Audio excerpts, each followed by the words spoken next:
Zora Beaumont almost didn't come. She had been standing in front of her bathroom mirror for 20 minutes, going back and forth, dress on, dress off, one earring in, then out before Dessin knocked on the bathroom door and said flatly, "Zora, we are leaving in 4 minutes." She came. Velour was everything she expected and nothing she was prepared for.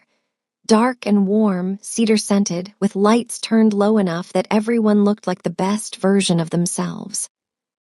An Afrobeat set was moving through the speakers and into the floor, and people were dancing, grinding, and dry-humping on each other. Zora found the bar. She ordered a drink she didn't really want and held it while looking around. Dessin had already dissolved into the crowd, already laughing with someone, already being exactly herself without effort. Zora watched her and felt the familiar pull, half admiration, half longing, and then turned back to the bar. She was counting the minutes until she could go home. Then someone appeared beside her, not loudly. He just materialized tall, dark-eyed, and he was easily the most handsome man in the room, and he was right beside her. He looked at her, not at the other women in fishnets and scandalous outfits, directly at her. And he said, "You look like you're about to make a run for it." She laughed before she could stop herself. His name was Jay. Just Jay. He asked her questions and listened to the answers. He looked at her like she was worth looking at. By 2 a.m., butterflies were erupting in her belly each time he smiled or leaned in to talk in her ear over the loud music, and Dessin was texting. "Girl, if you don't." Zora made a decision with her whole chest. She left with him. She didn't know yet that the man beside her had been inside her worst memories for 8 years. You've ever been underestimated by someone who had no right to a front row seat in your life? Like and subscribe. Because what Zora finds out the next morning will break her open completely. And what comes after that, nobody saw it coming.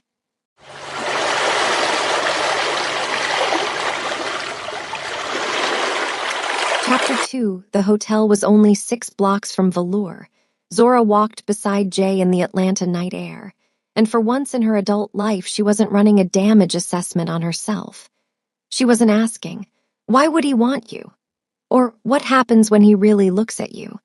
She was just walking, her heart beating wildly in her chest. She knew what was about to happen. How wouldn't she know with all the flirtatious comments and intense eye contacts they had exchanged in the last 4 hours? It was so unfamiliar it almost frightened her.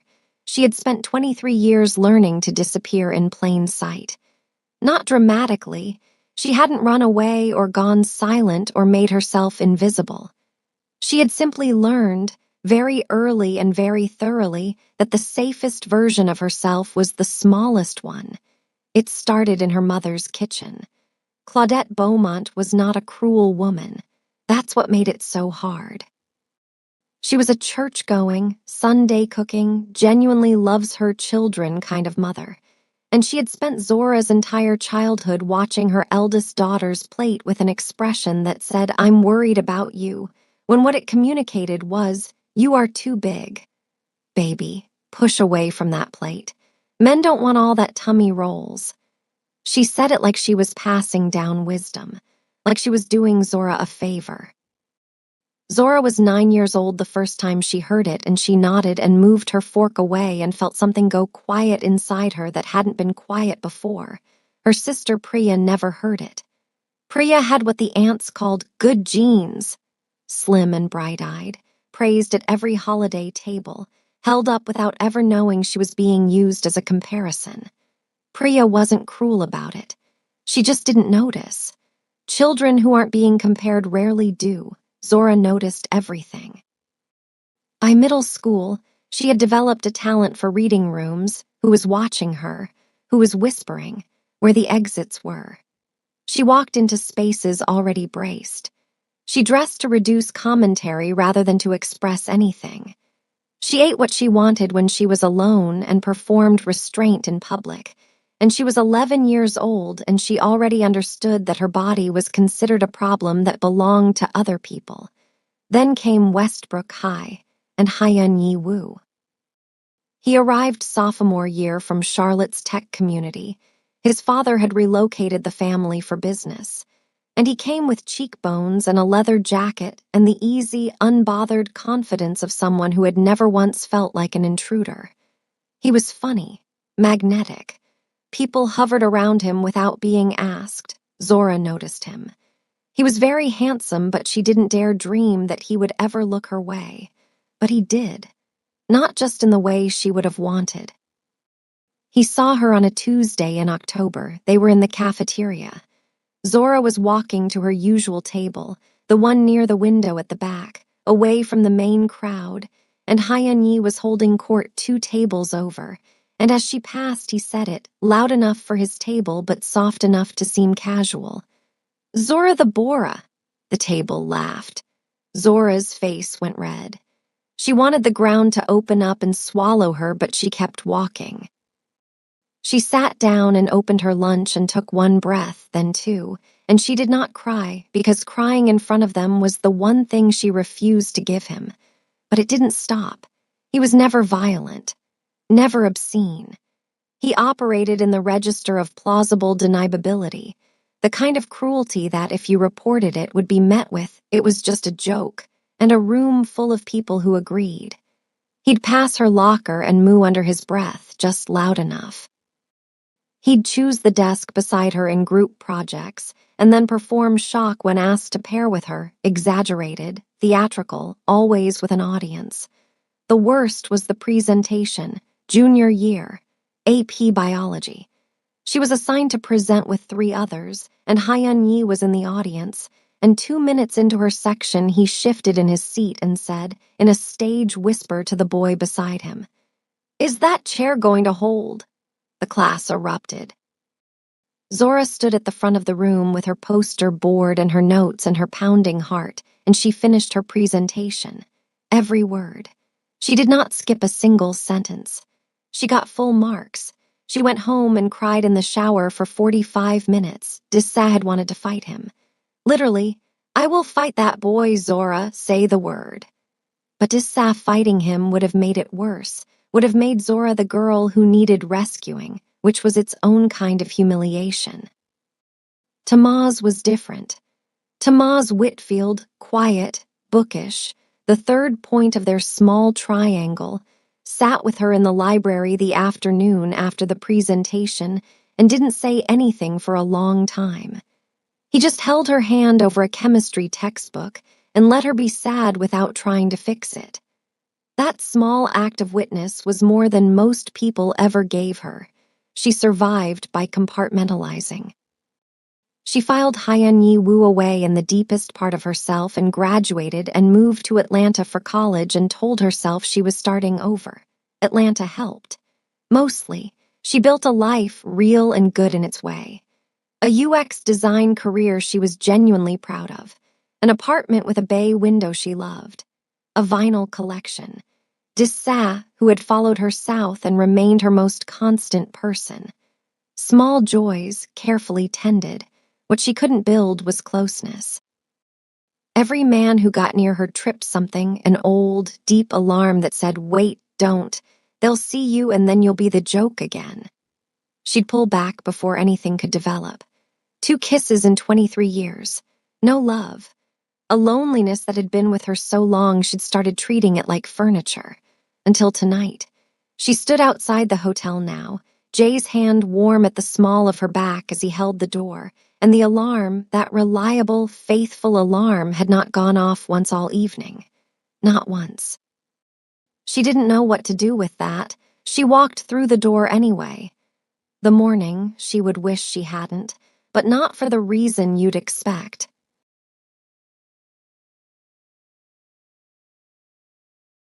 Chapter 3, she woke up before he did. The room was gold, that early morning gold that comes through hotel curtains and makes everything look softened. Jay was still asleep beside her, one arm loose at his side, breathing slow and even. Zora lay there and did something she almost never did. She stayed. She didn't reach for her phone. Didn't start calculating exit strategies. Didn't begin the usual internal audit. Too loud last night, laughed too much, took up too much space. She just lay there in the warm quiet and let herself feel what she felt. And what she felt was good, more than good. Last night had been, she pressed her lips together and stared at the ceiling and allowed herself the full truth of it. It had been the first time she'd ever felt present in her own body. Not performing, not managing, not waiting for the moment he'd look at her with disappointment. She had been there entirely, and so had he, and it had been tender and funny and honest in ways she hadn't known to ask for. She felt it still, warmth in her chest, a looseness in her shoulders that she didn't recognize because she couldn't remember ever not being tense. She looked at him, his jaw relaxed in sleep, his hands resting open. He had a small scar near his left eyebrow she hadn't noticed at the club. She had spent the night with this man and she did not want to leave, and that simple, quiet fact was new enough to feel like a discovery. You're allowed this, she thought. And for once she believed it. Her phone buzzed. She almost ignored it. Then she reached over careful, quiet, not wanting to wake him, and looked at the screen. A text. A photo attached. The caption read, "Okay, wait, someone just posted this in the Westbrook High alumni group. Who remembers this guy?" "He's in Atlanta now, apparently." Eyes. Zora opened the phone. A younger face. A leather jacket. Mid-laugh, head thrown back, the way someone laughs when the joke is at someone else's expense. A name in the caption below, tagged for everyone to see. Hyeon-yi Woo, Charlotte's own. She read the name twice. Nothing happened for a moment. She just stared at the screen. The room was still gold. Jay was still breathing beside her. Everything looked exactly the same. Then something dropped out of the bottom of her stomach. She turned her head slowly and looked at him. Really looked, and began to see what she had not assembled the night before because she'd had no reason to. The jaw, the hands, the scar near the eyebrow, the way he'd laughed at the bar, head tilting back, easy and unguarded. J, short for Hyeon-yi. Her body understood before her mind caught up. She went completely still, the old reflex, the one she'd developed in high school hallways, absorbing impact before it could show on her face. She was 23 years old. She was also 15, standing at the front of a classroom finishing a presentation while a table full of people laughed, both at once, at the same time. In the same body, she did not make a sound. She got up. She gathered her dress, her shoes, her bag. She moved through the room quietly. At the door, she stopped, hand on the handle, and looked back at him one more time. He was still asleep, still peaceful. He had no idea she left. The cab ride home took 19 minutes. She counted them. Dessa was already at her apartment. She had a key. And when Zora walked through the door still in her going-out dress, heels in her hand, Dessa stood up from the couch and her face said she already knew something was wrong. Zora sat down on the kitchen floor. Dessa sat beside her without being asked. For a long time, neither of them spoke. Zora stared at the cabinet across the kitchen. Her going-out dress was wrinkled. She could still smell the cedar from velour in the fabric, and if she closed her eyes, she could also feel the warmth of his lips on her skin. Then she said very quietly, "It was him." Dessa went still. She didn't ask who. She didn't say, "What do you mean?" She had been Zora's best friend since the 8th grade. She knew exactly what those 3 words meant and exactly how much it had taken to say them out loud on a kitchen floor at 7 in the morning. She reached over and took Zora's hand and held it. That was all. Zora didn't cry. She sat there and breathed and tried to hold 2 things at once, the warmth of what last night had been and the weight of who he was, and found that she couldn't. They didn't fit in the same space. She didn't know what to do with that. An hour later, her phone lit up on the counter. A call. His name, Jay, on the screen. She stared at it until it rang out. She did not block him. She didn't know why. That frightened her more than anything else.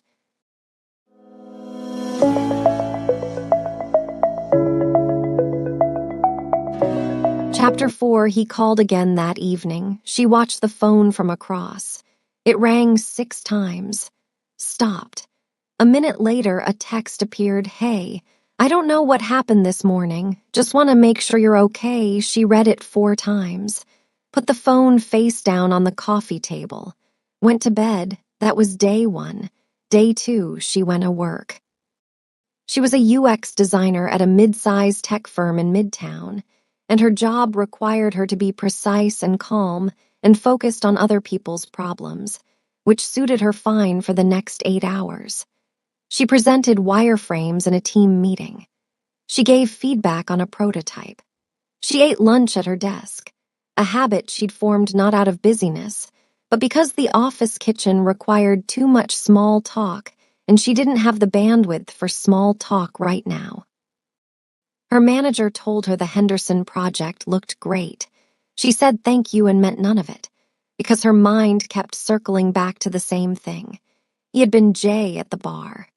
Just Jay, warm and attentive and sweet. And she had chosen him with full trust, full willingness, full openness. The first time she had ever done that, and the person she'd chosen was Hyun-Yi Woo. That kept arriving at her, over and over in the middle of meetings and on her walk to the train and in the shower at night. That kept arriving at her. Dissa called on day 3. You need to talk to him. Don't need to do anything. Zora. Dissa, I'm not ready. I'm not saying forgive him. I'm not saying anything about what happened in high school. I'm saying you cannot let him think last night meant nothing because it didn't mean nothing and he deserves to know why you left, even if he doesn't deserve much else. Was quiet for a long time. Then, what if I face him and it doesn't help? What if I say everything and I still feel this way? Dissa's voice went gentle. Then at least it's out of you, and it stops living in your chest. Didn't answer. But she didn't hang up either. Day 4, she texted him. Coffee tomorrow, 10 a.m. Perk and grind on Peachtree. His response came in 40 seconds. I'll be there, she told Dissa the time and place. Dissa said she'd be at the table near the window, visible, but not in the conversation unless Zora needed her there. In case Bings went south, Zora said. Don't say anything. No matter what, Dissa said. I won't say a word. Then to him. Arrived first, she had half expected him to be late or to look unbothered or to greet her with the easy social grace he'd walked into Velour with. Instead, he was sitting at the table when she walked in, hands wrapped around a coffee cup, and he looked like someone who had not slept well in 4 days. Good, she thought, and then felt tired for thinking it. She sat down across from him, didn't order anything, put her bag on the chair beside her. He opened his mouth, she said. Don't, let me go first. Closed it. She looked at him directly, without flinching, something she had never once allowed herself to do in high school, and she began. She told him about the nickname. Zora the Bora, the cafeteria, the exact Tuesday in October, the way the table sounded when it laughed. She told him about the locker, the moo, 4 years of something so casual and so sustained that it had restructured the way she moved through the world. She told him about the presentation, the chair, the audience, standing at the front and finishing every single word while her body burned with humiliation. She didn't scream. Her voice didn't shake. She sat across from the man who had done all of it, and she named it, all of it. She told him what it did to her after. Every man she walked away from. Every mirror she avoided. The alarm system she'd built inside herself that went off every time someone got close. That was you, she said. That alarm was built out of you. The coffee shop was not quiet. There were other people, other conversations, a machine steaming milk somewhere behind the counter.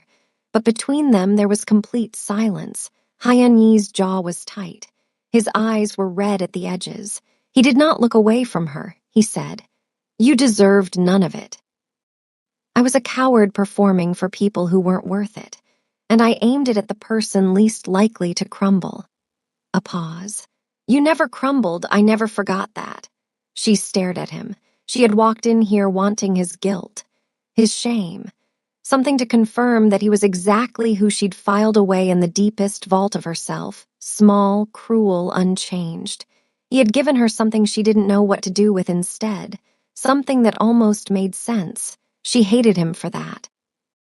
She picked up her bag and walked out. And the worst part, the part that would keep her awake that night, was that she wasn't sure she was done with the conversation.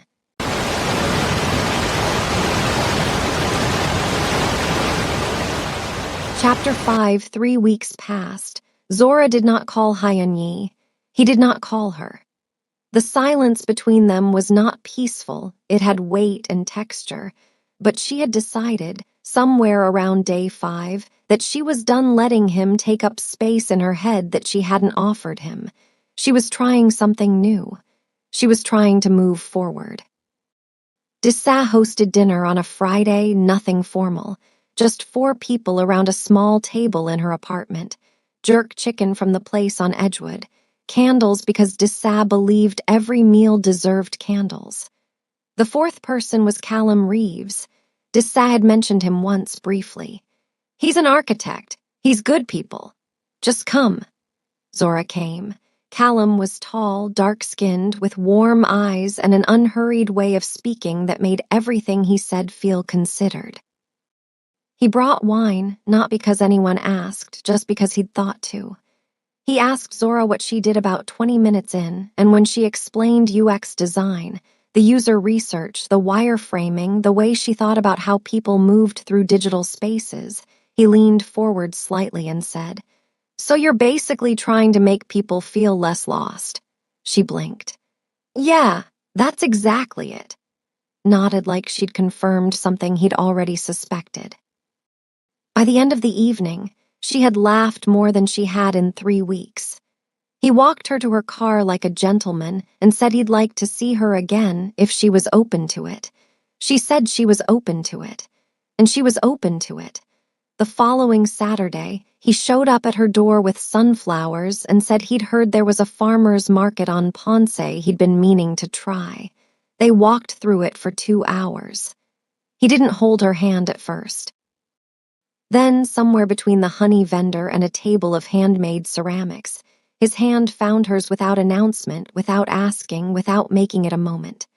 Just there, like it belonged, she didn't pull away. 2 weeks after that, she told him about her mother. Not all of it, but enough. The dinner table comments, the comparisons to Priya. The way Claudette's love had always arrived with conditions attached. She told him carefully, watching his face for signs that it was too much. He didn't flinch. Didn't say she probably just meant well, or I'm sure she loves you. He just listened, and when she finished, he said, "That must have been exhausting to grow up in." 4 words, no fix, no reframe. She felt something go quiet in her chest. She was beginning slowly, with great caution, to believe this was the right one. The letter arrived on a Tuesday, not an email. A letter handwritten in an envelope with her name on the front in careful print. 3 pages, both sides. She almost didn't open it. Then she did. It was from Hyun-yi. He did not begin with an apology. He began with, "I've been trying to write this for 3 weeks and I keep starting over, so I'm going to stop trying to make it sound right and just tell you what's true." Wrote about his father, a man who measured everything, including his son, by how other people responded to him. Who had taught Hyun-yi, without words, that weakness was the worst thing you could show. That the safest position in any room was the one with social power, and social power meant making others smaller before they could make you small first. He wrote about high school, not explaining it, not dressing it up, just nomming what he'd done and who he'd been doing it for. Boys who mattered to him at 16 and were strangers to him now. A performance that cost him nothing at the time and had apparently cost her everything. He wrote about therapy. About the moment, a therapist asked him to think about a person he'd genuinely harmed, and he'd seen Zora's face before he'd seen anyone else's. About the fact that he'd looked her up, over the years, not to contact her, but because he felt he owed it to her to at least know she was okay. He did not ask for forgiveness. The last line read, "I'm not sending this because I want anything from you. I'm sending it because you told me the truth in that coffee shop and you deserve the same back." She read it twice. Then she folded it carefully, put it back in the envelope, and placed it in her nightstand drawer. She told no one. That evening, Callum texted her. "You looked beautiful tonight." She stared at the message. She waited for the warmth that usually came with it. The small lift in her chest she'd been learning to recognize over the past few weeks. It didn't come. She put the phone down, felt guilty for feeling nothing, picked it up again, put it down. Then she opened the nightstand drawer, looked at the envelope, and closed it again. She didn't know why she kept doing that. That was the part that worried her.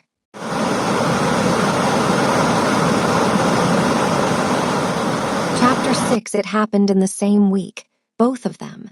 As if the universe had decided she'd had enough peace and was correcting the balance, Priya called on a Wednesday afternoon. Not to warn her, Priya never warned, Priya reported. "Mama saw his name on your phone when you left it on the counter at Easter. Hyanyi." She looked it up. A pause. "She called Aunt Renee." Zora closed her eyes. Aunt Renee calling meant a family position had been established.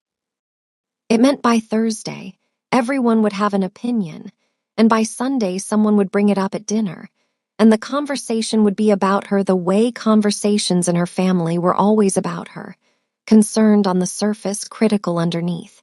She was right. Her mother called Friday evening. Claudette did not raise her voice. She never needed to.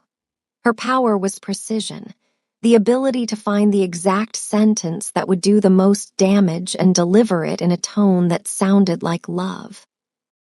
"I heard you've been talking to a Korean boy from high school, the one who gave you a hard time." "We had one conversation, Mama." Zora. A pause. "Only a girl with no self-respect goes back to a man who treated her like that." Stood in her kitchen and held the phone and did not speak. "Just saying, you have Callum. A good man who actually sees you. Why are you holding on to someone who made your life miserable?" "Not holding on to him." "Then why do you have his name in your phone?" There was no answer to that question that Claudette would accept. Zora knew that. She had always known that. The conversation was never really a conversation, it was a verdict, delivered in the form of a question. She said, "I have to go, Mama," and ended the call. She stood in the kitchen for a long time. Then she sat down at the table and she let herself feel the full weight of what her mother had just said, not the words exactly, but the pattern beneath them. 23 years of it. Push away from that plate. Men don't want all that. No self-respect. Always dressed as worry. Always leaving Zora smaller than she'd been before the phone rang. And the real thing, was that Claudette had spent 23 years treating her daughter with the same carelessness she was now criticizing Hyanyi for. The irony sat in the room, enormous and unspoken, the way it always had. This time, Zora didn't go cry in the bathroom. She sat at the table and she let the anger come, and instead of swallowing it, she followed it, traced it back to where it started, watched it point at everything it had been pointing at for years. Her mother's voice, her aunt's chorus, the Thanksgiving tables and the Easter dinners and the cousin comparisons and the portion monitoring. All of it, it had been the foundation of her self-destruction all along. She wasn't healed. She wasn't done. But she was done being demolished without noticing it. Dissa texted Sunday night, "Can I come over? I need to show you something." She came with her phone and a look on her face that Zora recognized, the look Dissa wore when she had information she didn't want to have. She sat beside Zora on the couch and pulled up a message thread on her screen. A conversation between Callum and a mutual friend, Marcus, someone both of them knew from the design community. Zora read it. Callum had been describing their relationship to Marcus for weeks, and Marcus had sent the screenshots to Dissa. "She's not what most guys would go for, you know. Months ago, I wouldn't too. I guess I just want to try something new." Later. "Honestly, this whole thing has been like an experiment for me. Being with someone with low self-esteem. Even the barest minimum would feel like the whole world." Zora read it twice. Then she put the phone down on the coffee table and sat back. Dissa was watching her carefully. "Z, he thinks he's doing me a favor," Zora said, quietly. Not a question. Dissa didn't answer. of this has just been a joke to him.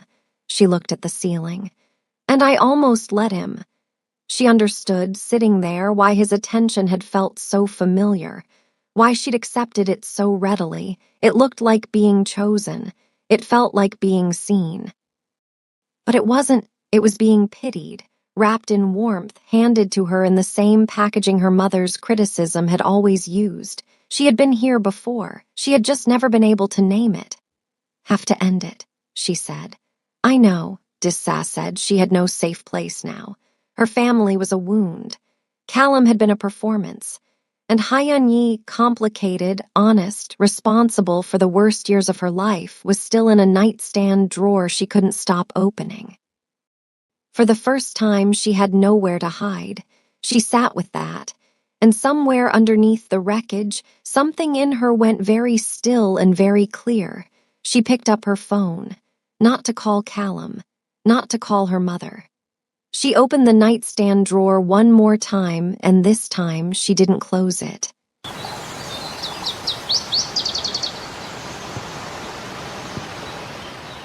Chapter 7, she met Callum at the coffee shop on Tuesday, not perk and grind, somewhere neutral. She got there first, ordered water, and sat with her hands flat on the table, not fidgeting, not rehearsing. She had already said everything she needed to say inside her own head, and she was done practicing. He walked in smiling. That almost made it harder. He looked like he was genuinely glad to see her. She could tell the difference now between performed warmth and real warmth, and his was real. That was the complicated part. He wasn't a bad man. He had not set out to reduce her. He had simply built a story where he was the generous one and she was the lucky one, and he'd believed it so completely that he never once questioned whether she'd agreed to that version. She waited until he sat down, then she said, I know about the messages to Marcus. His smile shifted. She didn't give him time to find the right framing. I'm not angry. I need you to hear that. I'm not sitting here because I want to hurt you, but I can't be someone's experiment. I'm not a project, and I don't think you even realize what you've been doing, which is almost the harder part. Opened his mouth. Zora, that's not. I think you love the idea of me more than you actually being with me, she said. And I can't build anything on that. Silence. He tried once more, not defensive, just desperate. I do want to be with you. My motives were not right initially, but I'm genuinely falling for Callum. She said his name gently. I don't need you to convince me. I need you to let me go. Looked at her for a long moment. Then he nodded, slowly muttering apologies. She picked up her bag and left. Dissa was waiting outside on the pavement. She fell into step beside Zora without a word. They walked 3 blocks before either of them spoke, and it was Dissa who finally said, quietly, You okay? Yeah, Zora said. And then, I didn't cry. No, I was watching through the window. Almost smiled. Of course you were.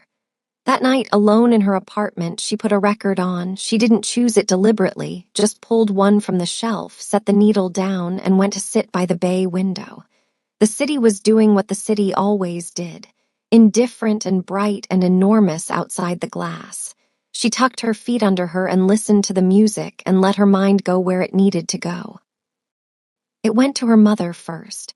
Claudette's voice in its familiar register. No self-respect, push away from the plate, men don't want all that. She let herself hear it fully without flinching, and then she did something she had never managed before. She named it for what it was. Not love with poor delivery, not concern that came out wrong. It was a woman passing her own wounds to her daughter and calling it guidance. That was the truth. It had always been the truth. She was done pretending otherwise. Then Callum. His warmth, his flowers, his hand at the farmer's market. All real, all genuine, all built on a foundation that had her playing a supporting role in her own life. She had chosen him because he felt safe, and he'd felt safe because his attention looked like being valued. She understood now that there was a difference between a man who sees you and a man who feels good about himself for seeing you. Then last velour. Not Jay, not Hyeon-yi. Just herself in that dress, holding a drink she didn't really want, counting the minutes until she could go home. And then deciding not to. That woman, the one who stayed, who laughed before she could stop herself, who walked through a hotel door at 2 a.m. with her whole chest, that was not a mistake. That was the most honest she had been in years. She got up, went to the nightstand, opened the drawer. She read the letter a third time, not looking for reasons to forgive him, not building a case. She read it carefully with the understanding that people contain more than their worst moments, even when their worst moments were aimed at you. She didn't absolve him. She didn't need to. She just finally stopped needing him to only be that. She picked up her phone. She found his name. She pressed call. It rang twice. He picked up. She opened her mouth, and for once in her life, she didn't plan what came next.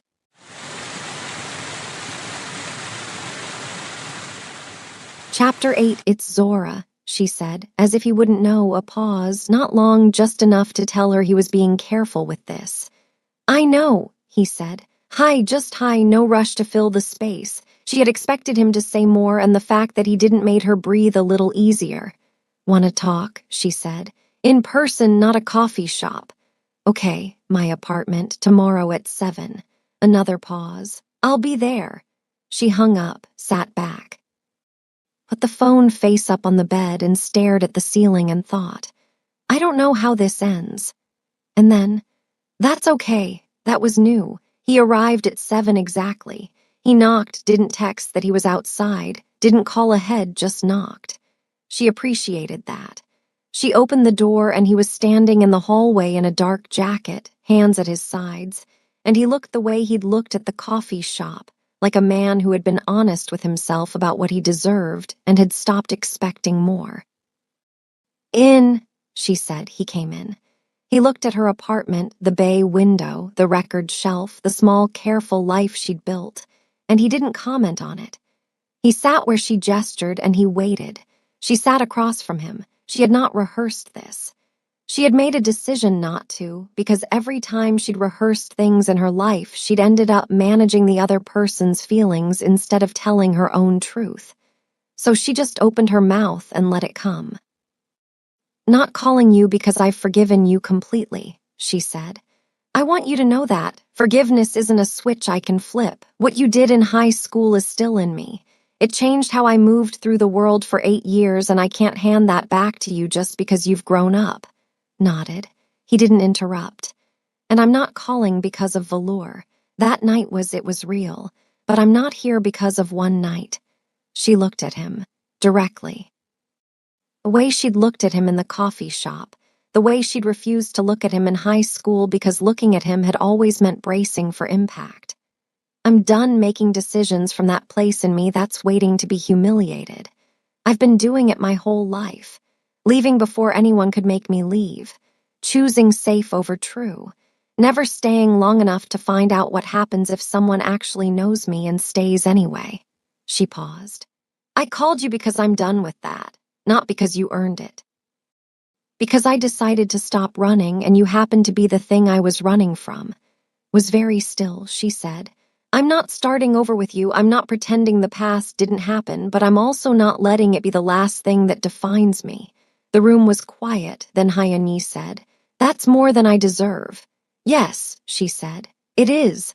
Looked at her, not with relief, not with gratitude, but with something more honest than either. Can I say something? He asked. Yes. Didn't reach across the table. He didn't move toward her at all. He just sat where he was and said, In high school, I told myself you were the target because you were strong enough to take it. That's what I said in my head. Like I was doing you a favor by choosing you because you wouldn't break. He stopped. I've been in therapy long enough to know that was a lie I told myself so I didn't have to feel what I was actually doing. The truth is I chose you because you were the least likely to fight back in a way that cost me anything. And that's a much harder thing to say. The room held it. Father, he continued, ran his whole life on approval. Everything was about how we looked to other people. I absorbed that before I had words for it. That doesn't excuse it. It just explains who I was at 16. He paused. I spent a long time becoming someone I could stand to be. I don't know if that matters to you. But it's true. She listened to all of it, not to let him off the hook, not to find the moment she could forgive him and close the chapter. She listened because for the first time, she was genuinely curious about him, not the boy who had wounded her, but the person sitting across from her now, who had looked at his worst self honestly enough to describe it without softening. That was not nothing. They sat together for another hour, not kissing, not declaring anything. Just talking, really talking, with the past on the table between them and neither of them pretending it wasn't there. When he left, she stood at the door and he said, "Thank you for calling," she said. "Thank you for coming." She closed the door, put her back against it. Breathed, she had stayed in the room, and nothing bad had happened. And tomorrow, whatever tomorrow looked like, she would face it as the version of herself who had finally, fully refused to disappear. That was enough. For tonight, that was everything.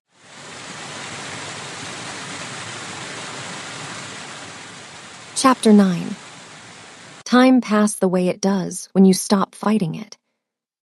Not in a rush, not in a crawl, just steadily, one ordinary day after another, each one a little different from the version of ordinary she'd built before. She didn't mark the weeks.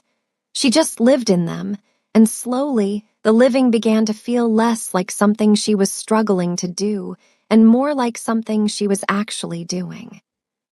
Sunday mornings became theirs, without anyone deciding they would.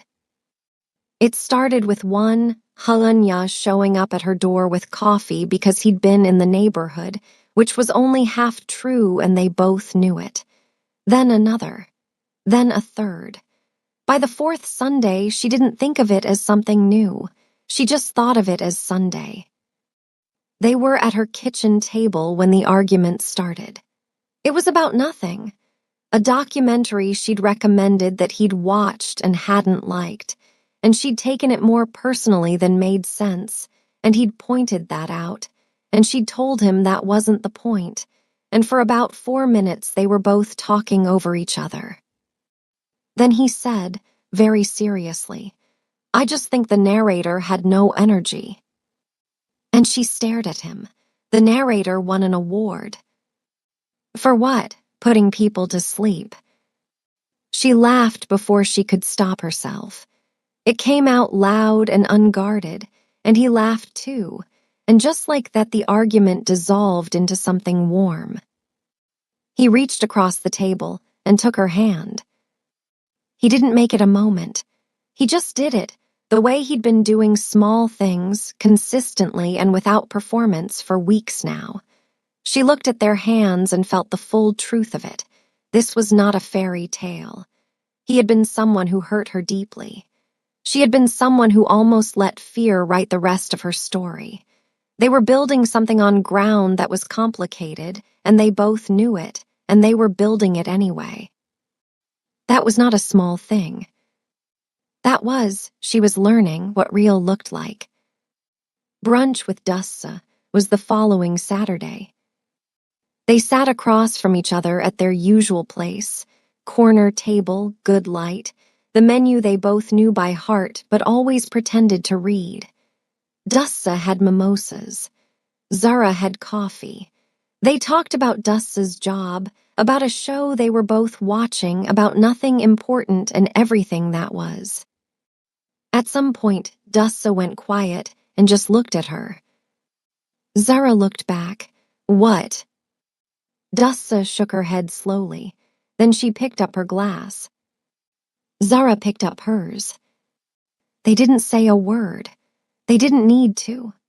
8 years of friendship, through high school hallways and Atlanta apartments and kitchen floors and coffee shops and every hard thing in between. And sometimes the truest thing you could say was a raised glass and a held gaze. Zara felt it land in her chest, warm and steady. The one love in her life that had never asked her to be smaller. The one person who had always just wanted her to be whole. Claudette called on a Tuesday. The voice was the same. The rhythm of it, the gentle interrogation dressed as concern, the comments that arrived sideways and left marks, all the same. Her mother had not changed. Zara had stopped waiting for her to. She stood in her kitchen and held the phone and listened and responded from a place in herself that was calm and removed enough that the words landed but didn't go deep. She answered what she could. She let the rest pass. At the end of the call, she said, "I love you, Mama." She meant it. That was the complicated, true part. She meant it, and she also knew that love was not the same as agreement, and it was not the same as access, and it was not the same as permission to be dismantled. She hung up before it could go further. She stood in the quiet kitchen and recognized what she felt. Not victory, not grief, just clarity. The kind that comes when you finally stop expecting a person to be different from who they are. She called to Muzz that evening. He picked up on the second ring, same as always, "Zara B, it's been too long." And she laughed and agreed, and they talked for an hour. She told him everything. All of it, from velour to the letter to Cullum to the Tuesday night when she'd called Hanya and stayed in the room. He listened the way he always had, completely, without rushing, without turning it into advice. When she finished, there was a pause. Then Tamaz said, "You never crumbled. I always knew you wouldn't." She had heard versions of that sentence before. Hanya had said something close to it in the coffee shop, but sitting with the phone warm against her ear, hearing it in Tamaz's voice, the boy who had held her hand over a chemistry textbook while she cried silently, who had witnessed her at her most broken and never once looked at her like she was less. She felt something she hadn't felt the other times. She believed him. Fully, without the quiet internal argument that usually followed a compliment. She believed him. Later that night, she put a record on. She went to the bay window. The city was out there doing what it always did, enormous and indifferent and full of 1,000 stories happening all at once, none of them aware of hers. She looked at it and felt, for the first time in as long as she could remember, that her story was enough. That she was enough, not despite everything, not in spite of it, just enough, plainly and completely, because she had always been. The girl who had spent 23 years folding herself into corners was standing at her own window in her own life, taking up every inch of space she was entitled to. She was not waiting for someone to confirm it. She already knew. The girl who learned to shrink herself finally decided she would rather be too much than never enough. And that, not the man, not the forgiveness, not the romance, that was the love story that mattered most. Thank you so much for watching all the way to the end. That means everything. If Zara's story touched you, if any part of it felt familiar, if you've ever made yourself smaller for people who didn't deserve the full version of you, please like this video and subscribe so you never miss a story like this one. And I want to ask you something, and I really want you to answer this in the comments. What was the moment in your life when you finally stopped shrinking for someone who never deserved that power over you? Tell me. I read every single one. The next story is coming, and trust me, you are not ready for it.